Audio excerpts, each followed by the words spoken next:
¿Qué tal, amigos de La Data? Bienvenidos a este espacio de opinión. Hoy nos encontramos con la abogada Dayana Púa, quien es especialista en el tema penal y con quien vamos a estar conversando un poco sobre el trabajo que realiza las Fuerzas Armadas en estos momentos de conflicto interno. Abogada, bienvenida. Muchas gracias, muy buenos días. Abogada, nos gustaría conocer si es constitucionalmente correcto las acciones que realizan las Fuerzas Armadas en estos momentos. Por supuesto, tenemos que remitirnos a nuestra Constitución en su artículo 158, el cual señala que Fuerzas Armadas y Policía Nacional son instituciones de protección, el cual están llamadas a garantizar los derechos, las libertades y las garantías de nuestros ciudadanos. Abogada, algo que le sorprende a la ciudadanía es ver cómo la Policía Nacional está apoyando a las Fuerzas Armadas, cuando debería ser todo lo contrario, debería ser las Fuerzas Armadas quien apoya a la Policía Nacional. Por supuesto, partamos que en el decreto ejecutivo 110, el presidente Daniel Noboa declara el estado de excepción por grave conmoción interna. Y en el decreto ejecutivo 112, el presidente Daniel Noboa hace un llamado y ordena a las Fuerzas Armadas que preste su ayuda ante la gran oleada de criminalidad que acontece en el país. Y creo que hemos visto varios resultados. Hemos pasado de 36 muertes violentas por día a 6 ahora. Abogada, usted que conoce un poco más de este tema, la ciudadanía se pregunta por qué no entran de forma inmediata a los recintos penales. ¿Por qué no sucede esto? Por supuesto. Tenemos que entender que esto es un plan que se ha estado ejecutando este año, desde el año pasado, por la grave conmoción que ha sido desde el 8 de enero. Es importante que la ciudadanía entienda que no es así de que Fuerzas Armadas ingrese a los centros de privación de libertad. Lo han estado haciendo poco a poco a nivel nacional, pero no se quiere desatar una guerra interna.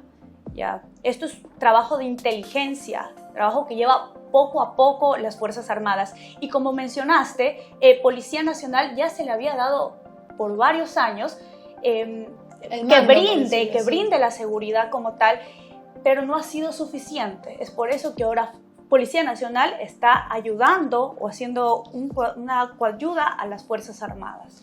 Este trabajo que realizan es evidente y el presidente Daniel Noboa dio a conocer que la aprobación de las Fuerzas Armadas y la Policía Nacional en 20 años ha aumentado y ha sobrepasado el 85% de aceptación por parte de la ciudadanía. Por supuesto, es notorio el trabajo de Fuerzas Armadas, por lo tanto es evidente que la ciudadanía está contenta con el trabajo. Creo que han habido muy poco el rechazo. Hay que destacar que Fuerzas Armadas trabaja al amparo de los derechos humanos y también del derecho internacional humanitario, con todo el respeto y todas las garantías como tal. Abogada, la ciudadanía aún tiene un poco de molestia con el sistema judicial. Es verdad que es notorio el trabajo que realizan las Fuerzas Armadas y la Policía Nacional en la captura de estos terroristas, pero al momento de ser entregados al Poder Judicial hemos visto que ha habido la libertad de muchos de ellos. ¿Por qué sucede esto?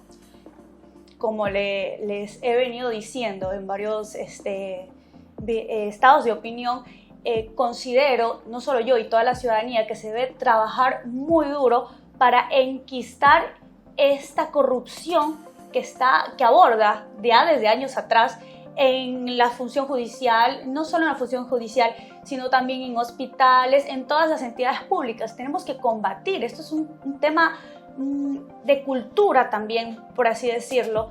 Hay que combatir desde adentro, porque ¿qué sucede? Fuerzas Armadas está haciendo un trabajo impecable, Policía Nacional también.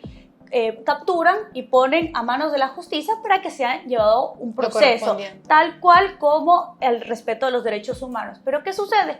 Llegan y fiscales y jueces los ponen en libertad. ¿Qué está pasando? Hay que hacer un llamado. No solamente es un trabajo de Fuerzas Armadas y Policía Nacional. Tienen que haber una depuración en el sistema de justicia. Y esto es algo que lleva ya años. Y lamentablemente he visto cómo se ha llevado a cabo esta corrupción y es una pena y las cosas no cambian. Hay buenos elementos, sí, muy buenos elementos y conservo esas amistades, pero asimismo hay malos funcionarios judiciales y eso es lo que hay que acabar. Una vez que combatamos la corrupción también desde adentro, va a haber una armonía total, tanto el trabajo que hace Fuerzas Armadas, Policía Nacional y la justicia. Muchas gracias, abogada, por compartir con nosotros su opinión respecto al trabajo que realiza las Fuerzas Armadas y la Policía Nacional. Y también nos interesa mucho conocer esta postura del trabajo el mal trabajo que lamentablemente está realizando el sistema judicial. Desde este espacio continuamos agradeciendo el trabajo que realiza las Fuerzas Armadas y la Policía Nacional por combatir esta inseguridad que atraviesa el país.